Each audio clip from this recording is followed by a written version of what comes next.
प्रिय दर्शकों, हम आपका ध्यान इस महत्वपूर्ण डिस्क्लेमर की ओर आकर्षित करना चाहते हैं।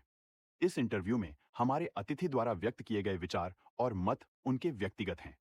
ये आवश्यक रूप से हमारे YouTube चैनल या संपादकीय टीम के दृष्टिकोण का प्रतिनिधित्व नहीं करते हैं। हमारा लक्ष्य एक ऐसा मंच प्रदान करना है जहां पसमानदा विषय से संबंधित विविध दृष्टिकोण प्रस्तुत किए जा सकें। हम विभिन्न विचारों को सामने लाने का प्रयास करते हैं, लेकिन इनका समर्थन या विरोध नहीं करते। आपके समय और सहभागिता के लिए हम आभारी हैं। यदि आपके कोई प्रश्न या चिंताएं हैं, तो कृपया हमसे संपर्क करने में संकोच न करें। पसमानदा समुदाय का महत्वपूर्ण अंग होने के लिए धन्यवाद। सादर, अब्दुल्ला, मंसूर, पसमानदा, डेमोक्रेसी। देखिए, देश की जहाँ जहाँ मुसलमान कॉन्स्टिट्यूंसीज हैं, जहाँ मुसलमान लोग कहते हैं, मीडिया कहती है मुसलमान, मैं कहता हूँ पसमानदा मुसलमानों की संस्था है, उसके दूरगामी परिणाम होने वाले हैं। अब ये नहीं होगा कि मोहम्मद अजहरुद्दीन को आपने मुरादाबाद भेज दिया और जीत के आ गया, या कि इमरान प्रतापगढ़ी को भेज दिया और जीत के आएगा। अब देश के अंदर एक चेंज और आने वाला है। ये पैराशूट करके लोग भेजते हैं ना, हवाई जहाज़ बना के, बीजेपी के लोग या कांग्रेस के लोग या जेडीयू के लोग या एसपी के लोग वहाँ चले जाओ, वहाँ अब पब्लिक का डिमांड ये भी है कि क्षेत्र का बेटा ही होगा क्षेत्र का नेता, क्षेत्र की बेटी ही होगी क्षेत्र की नेत्री। एक तो ये चेंज होगा, और दूसरा चेंज ये होगा कि पसमानदा मुसलमान जो है अपने हितों के, अपने स्वार्थों की लड़ाई लड़ेगा। और स्वार्थी होना, पॉलिटिकली स्वार्थी होना कोई बुरा अल्फाज नहीं है। मैं पॉलिटिकल स्वार्थी बन जाऊंगा ताकि मेरे काम हो। अब ये इलेक्शन दिल्ली के अंदर हो रहे हैं, इसमें देखिएगा जब शराब मुसलमान हारेगा ना इलेक्शन, तो कहेगा बीजेपी ने प्लानिंग करी, वो सब वोट ने कटवा दिया। अब पसमानदा मुसलमान उस लाइन और डायरेक्शन में वोट करेगा जहाँ पे उसका स्वार्थ हो, जहाँ पे काम करा जाए, और दूसरा आदमी भी काम करेगा। अब इन पठानों के, सैयदों, शेखों, मुगलों के चक्कर में नहीं आने वाला, ख़त्म हो गया, इतना मैं कॉन्फिडेंट हूँ। और दिल्ली के अंदर 2-3 जगह ये मुसलमान, अशराफ मुसलमान हार गया ना, तो केंद्रीय नेतृत्व जो है, चाहे कांग्रेस का हो, चाहे बीजेपी का हो, चाहे एसपी का हो, चाहे बीएसपी का हो, चाहे जेडीयू का है, आरजेडी का हो, टीडीपी का हो, या किसी भी पार्टी का हो, उसकी अकल खुशाने आएगी। वो किस अपने रिसर्चर लगाएगा कि क्या हो रहा देश वाले हैं कि उस अशराफ मुसलमान को कौन सी पार्टियां नहीं, हम तो हाँ सब खड़े हुए हैं। हम अशराफ मुसलमानों ने बहुत समय तक इस देश में हुकूमत कर ली, पाकिस्तान बनाने के बाद भी। अब उनका समय ख़त्म हो गया, वो घर बैठें, आराम करें। जैसे हमने वोट करा उनको 17 साल, वो हमें वोट करें, इसमें क्या बुरी बात है? हम भी तो मुसलमान हैं भाई, क्या हम मुसलमान नहीं हैं? हम भी मुसलमान हैं। हमने आपको वोट किया, पठान साहब, सैयद साहब, अब आप हमें वोट कीजिए। ये सवाल आपके ऊपर उठाया जाता रहा है, और ये लोग कहते भी हैं जो अपने आप को उदार मानते हैं कि भाई उनके अंदर नेतृत्व रहेगा तभी तो उनके पीछे जाएंगे, तो आप नेतृत्व दीजिए, वो पीछे आएंगे। This is the biggest misleading done by these Ashrafia.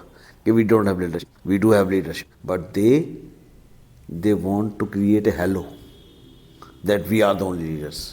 We can speak good English. I can also speak good English. No, I'm not speaking good English to you. I can also speak Hindi. मैं अच्छी ऐसी हिंदी बोल सकता हूँ कि जो क्या बोलेंगे पंडित जी भी। कुछ अल्फाज संस्कृत बोल सकता हूँ, ये अच्छी उर्दू बोल सकता हूँ, अच्छी सोच रखता हूँ।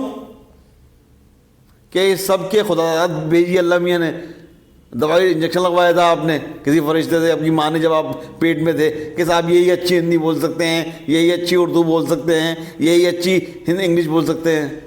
ये बेवकूफ़ बनाना बंद कीजिए मुसलमानों को। आपसे अच्छी अंग्रेज़ी बोल सकते हैं और आपसे अच्छी गाली भी बक सकते हैं। गाली वाली में मत आइएगा, आपसे अच्छी गाली बक सकते हैं, उठ के भाग जाएंगे पठान साहब, सैयद साहब, जब गाली बकने पे आएंगे। और आपसे अच्छा लड़ भी सकते हैं, लड़ते ही तो हमें। और आपको इस बार किसी और को नहीं मारेंगे, आपको मारेंगे। बहुत बटवा लिया आपने लोगों को और लोगों को हमसे। ये लड़ाई सत्ता की लड़ाई है। सत्ता की लड़ाई में जिसके वोट होंगे, जितनी संख्या उसकी भागीदारी होने से मिलना चाहिए। हम तो अपना हक मांग रहे हैं भारतीय संविधान के अंदर, हम तो कॉन्स्टिट्यूशन ऑफ इंडिया के अंदर बात कर रहे हैं। हम तो आउट ऑफ ईद नहीं कह रहे कि साहब ये भी हमें दे दो। जो भारतीय संविधान में है वो मांग रहे हैं, वो कोई जुर्म नहीं कर रहे हैं। We are not doing any crime. I am seeking what I need and want, जो मुझे मिलना चाहिए था बहुत पहले पाकिस्तान के तकसीम के बाद, जो मुझे कांग्रेस ने नहीं दिया, जो मुझे जनता पार्टी ने नहीं दिया, अब मैं मांग रहा हूँ। अब दो। अब मैं किससे मांगूंगा? मैं राहुल गांधी से मांगूंगा नहीं, राहुल गांधी पावर में नहीं है। मुलायम सिंह का इंतकाल हो चुका, अखिलेश यादव से नहीं मांगूंगा, वो आउट ऑफ पावर है। किससे मांगूंगा? मैं तो नरेंद्र मोदी से मांगूंगा। नरेंद्र मोदी प्राइम मिनिस्टर हैं, पावरफुल हैं, स्ट्रॉन्ग प्राइम मिनिस्टर हैं, वही देंगे। और अपने अल्लाह से दुआ करूँगा कि अल्लाह में इनके अकल में डाल दे या मुझे कुछ हिस्सा दे दे। अरब के अंदर भी सैयद साहब रूल करेंगे, पाकिस्तान के अंदर पठान साहब रूल करेंगे, अफगानिस्तान के अंदर आजमजई करजई रूल करेंगे, इराक़ में सद्दाम हुसैन रूल करेंगे, वहाँ खमनी रूल करेंगे, पूरी दुनिया में ही सब सैयद मुगल पठान रूल करेंगे। हिंदुस्तान में तो अधिकार जुलाओं का है, तेलियों का है, नाइयों का है, कुरैशियों का है, मनियारों का है, बागवानों का है। तो हमें यहाँ करने दो भाई। तुम तो हर जगह तुम्हारी हुकूमत है, 54 मुल्क हैं तुम्हारे, तुम ही कर रहे हो हुकूमत। एक मुल्क हमारा है हिंदुस्तान, हमें करने दो। इसमें भी तुम्हें प्रॉब्लम आ रही है, यहाँ भी तुम करोगे, ये नहीं होने देंगे।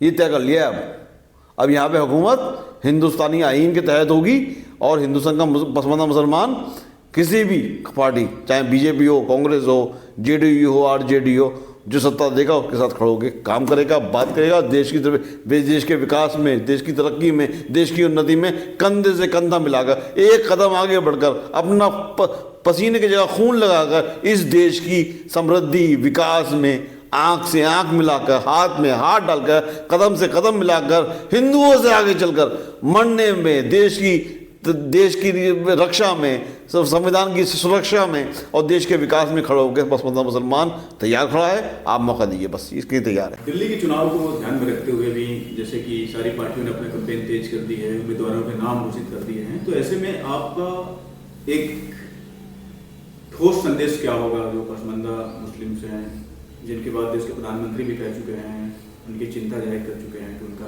विकास होना चाहिए, लेकिन तब भी दूसरी कोई पार्टी इनको अपने एजेंडे में लेके नहीं आ रही है, इस पर आप क्या कहना चाहते हैं?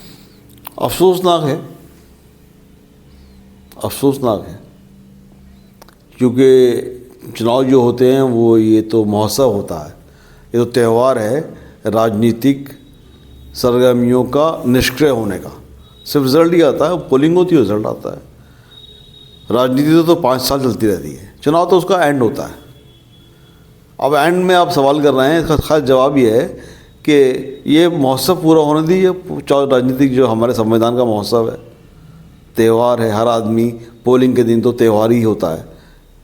जैसे ईद की नमाज में सुबह सुबह लोग तैयार होकर जाते हैं, ऐसे ही सुबह सुबह आप देखते हैं पोलिंग बूथ के आगे लोग बूथ लगा के बैठ जाते हैं। त्यौहार है, 5 फरवरी को इसका होना है, त्यौहार है, और 8 फरवरी को इसका रिजल्ट आना है।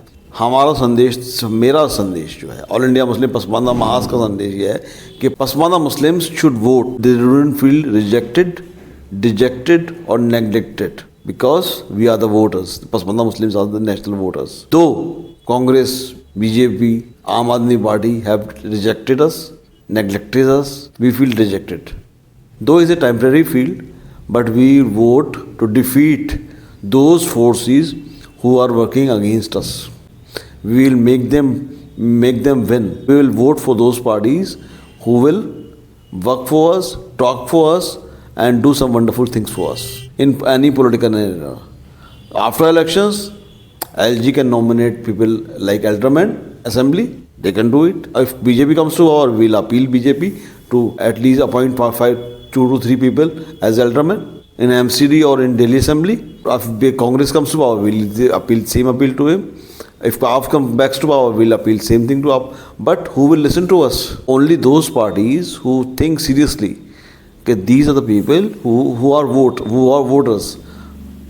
who are real voters, who vote, who matters, believes in nationalism, believes in the Constitution of India, believes in the logics of Indian ethos and on conspiracy, cultural values, important things and all, then they should give us our due. Though in the form of MLA tickets they have not given, they should substitute it, replaced by electing, giving our representatives as a position as aldermen. This much I can demand, this much I can expect from them, from BJP, Aam Aadmi Party, Congress. But our struggle will continue, and we will fight to the finish, and we will remove the so-called Ashrafia from this Indian political scenario. Their doomsday have started, and very soon they will collapse like pieces.